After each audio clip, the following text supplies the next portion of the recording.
Alright, अभी तक हम क्या कर रहे थे कि हमारे पास एक पेज है और उसमें मुख्तलिफ एलिमेंट्स हैं, जैसे कि हेडिंग वन, फिर पैराग्राफ, फिर टैग।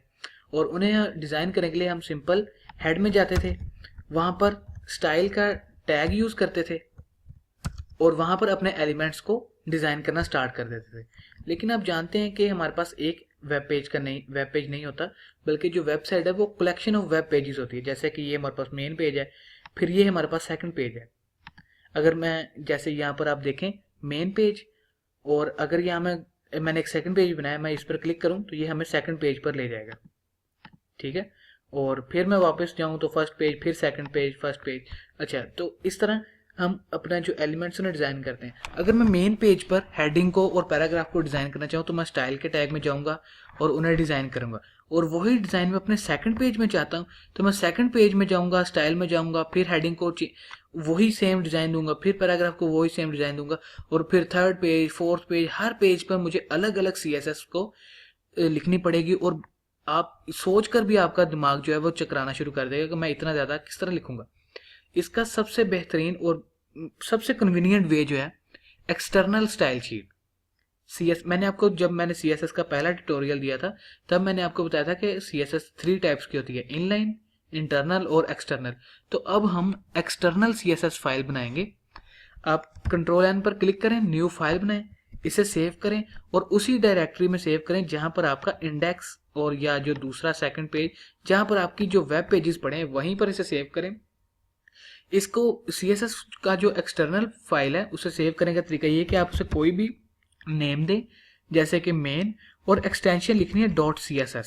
जैसे वेब पेज के लिए .html होती है, इसलिए इसके लिए .css।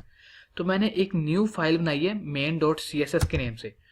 तो अब इसमें क्या करना है, इसमें आपने ये नहीं लिखना स्टाइल का टैग और उसकी टाइप और इस तरह की कुछ नहीं लिखना। सिर्फ आपने डायरेक्ट CSS की प्रॉपर्टीज लिखनी है जो आप चाहते हैं। जैसा कि मैं H1 को चाहता हूं कि बेशक कोई भी पेज हो, फर्स्ट पेज हो, सेकंड पेज हो, मेरा जो H1 है, जो हेडिंग है, उसका हमेशा कलर जो है वो ब्लू हो और उसका जो बैकग्राउंड कलर है हमेशा वो ग्रे हो। अब मुझे बार बार हर HTML के पेज में जाके लिखने की ज़रूरत नहीं है।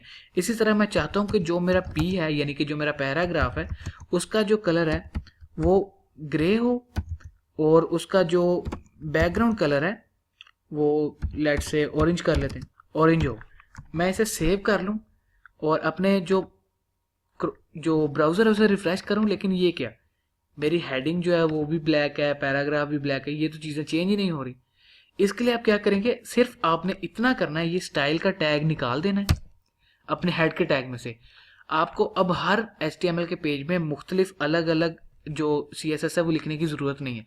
आपने सिर्फ एक काम करना है कि हर पेज में हेड में आपने जो अपनी CSS की मेन फाइल है उसे लिंक करवा देना है। लिंक करवाने का क्या तरीका है, लिंक का टैग है, लिंक के टैग में उसके आगे 3 जो एट्रीब्यूट्स हैं।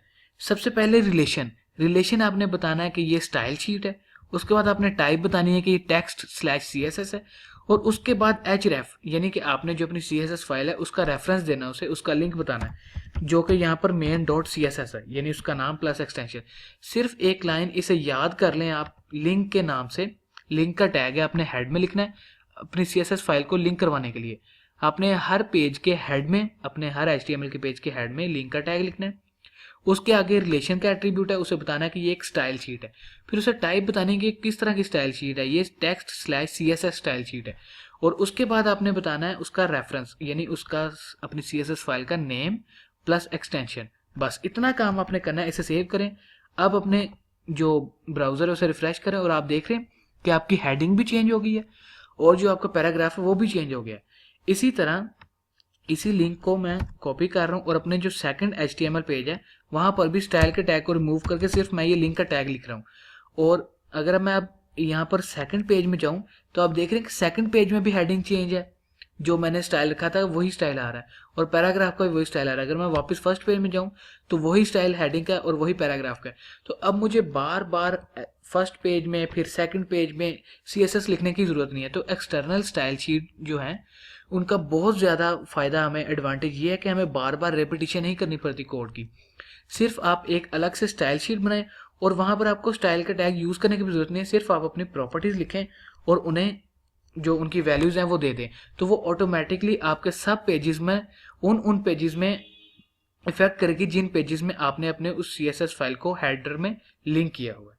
तो इस तरह आप जो एक्सटर्नल स्टाइल शीट्स है वो बना सकते हैं और उन्हें अपने HTML पेजेस के साथ लिंक करवा सकते हैं।